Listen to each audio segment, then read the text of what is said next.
Hello everyone. So a viewer asked an excellent question. CL Strife is her name. She asked a really great question about spiritualized INFJs. Now you guys are probably familiar with spiritualized INFJ.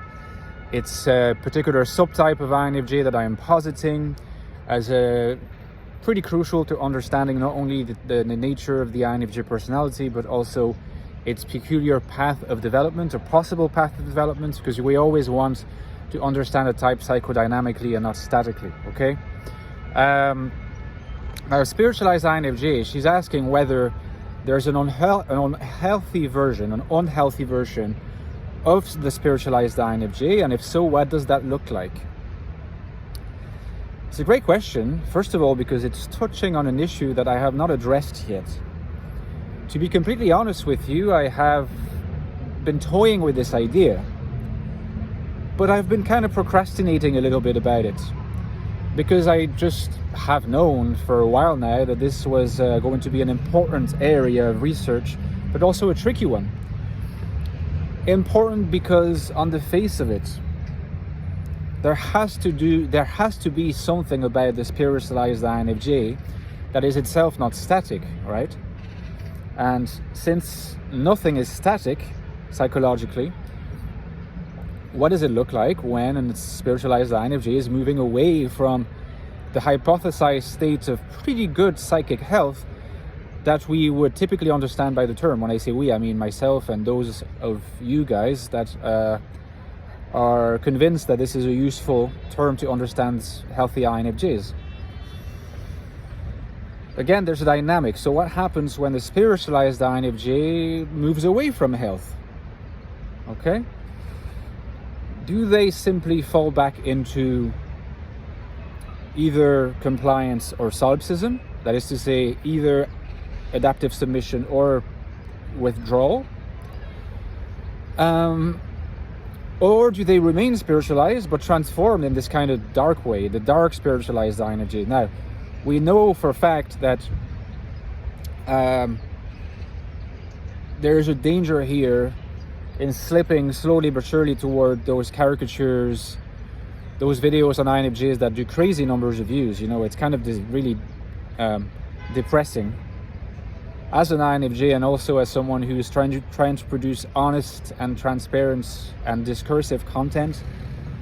You know, those like very sensational videos that are like, you know, INFJs are addictive, or INFJs are never, you know, the danger of like dark INFJs. You can be sure those videos can do thousands or hundreds of thousands of views. It's really depressing. But anyway, I have a standard, I have an ethics, so I got to do what I got to do. And I have an interest in really understanding the INFJ type more.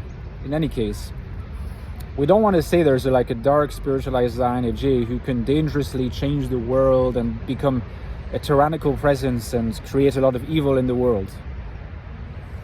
We don't want to say that in such simplistic terms. At the same time, it's undeniably true, I think, that, and I think this is easy to agree with, is that there have been INFJs in history that have been influential and whose influence has not been for the better, right? We can further posit that these INFJs were clearly not, what would you call them? They were clearly not compliant, right? They were clearly not adaptive submissive. These INFJs are not societally influential, okay? And they were not solipsistic either. They were not solipsistic either because, although it is possible for solipsistic INFJs to be influential through their works, not in their lives, but through their works, okay? Like if they write books that end up being influential, well, that's a way for them to be or to have been influential. We're talking about INFJs that are making a real difference in the world. And we can also say they're not secure INFJs because if you look at their biography, they have a clear path of going through the different modes of existence of the INFJ, okay? So these INFJs would have to be classified in some sense as spiritualized, but not for the best, not for the better.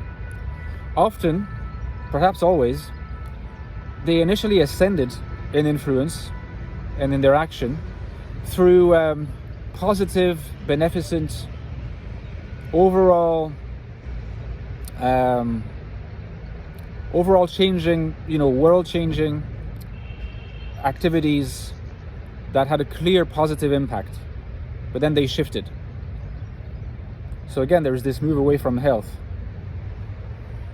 I don't think it makes sense to simply say they fell back into, first of all, they didn't fall into adaptive submission because they remained influential, just as influential, if not more. They didn't fall back into pure solipsism because they didn't withdraw. They remained in the world, realizing a sense of vision and a sense of mission, which is quite aligned with this idea of the anti-world being given a body in the world, being projected into a life project, into, in some cases, an influential life project that impacts other people, other subjectivities. Now, my hypothesis is that here we are witnessing examples of indeed spiritualized INFJs that in some sense have become split. There's a splitting that takes place in the self of the spiritualized INFJ between their spiritual side and a retreat to the solipsistic. And that explains why they can at one and the same time remain influential in the world and at the same time for their vision to become more deleterious, to become more inimical to human flourishing, because it's retreating into a rejection of life, a rejection of reality as it is in the world. So it's like a combination, it's a weird form of influential nihilism at some level. Perhaps that phrase is too extreme, but there's something like that. Like the detached vision will never have come into being if the INFJ had not become spiritualized. But once the INFJ is spiritualized, there can be a partial detachment as a part of the vision that's split off and retreats into the solipsistic, into the sometimes narcissistic self-love involved in loving an I too much for an INFJ, and becoming again disconnected from the reality of the here and now. But the influence is already there, the mechanisms are there, the institutions are there, everything is in place. So the spiritualized INFJ continues to be that, and yet there's a part of their psyche that has retreated into the solipsistic. I think there's a lot of more research that we need to do, and we need to have many more conversations about that, and particularly about how this splitting happens, if there is indeed splitting. Because developmentally speaking, there must be dynamics, there must be causes, there must be interactions that explain this. And of course, we need to be able to say more narratively about what this kind of hybrid between spiritualized and falling back into solipsistic looks like. But there are clear points of contact between the solipsistic and the spiritualized, because the spiritualized has a very important and well-developed NI world like the solipsistic. Okay, so that's also a way maybe of coming to the conclusion that there is indeed a closer relationship between the solipsistic and the spiritualized than between the compliant and the spiritualized, and that the compliant in some sense is the first stage, even though this remains a descriptive topography and it should never be taken completely literally. Every case differs. So those are my words for now. Let me know in the comments what you thought, if you thought that was interesting. Thanks to CL Strife for her question. Give me a like if you enjoyed the video. Don't forget, I've written 2 books on the INFJ where I touch in great detail on these issues and many others. The latest one is called The Infinite Soul, INFJ Life in the Modern World.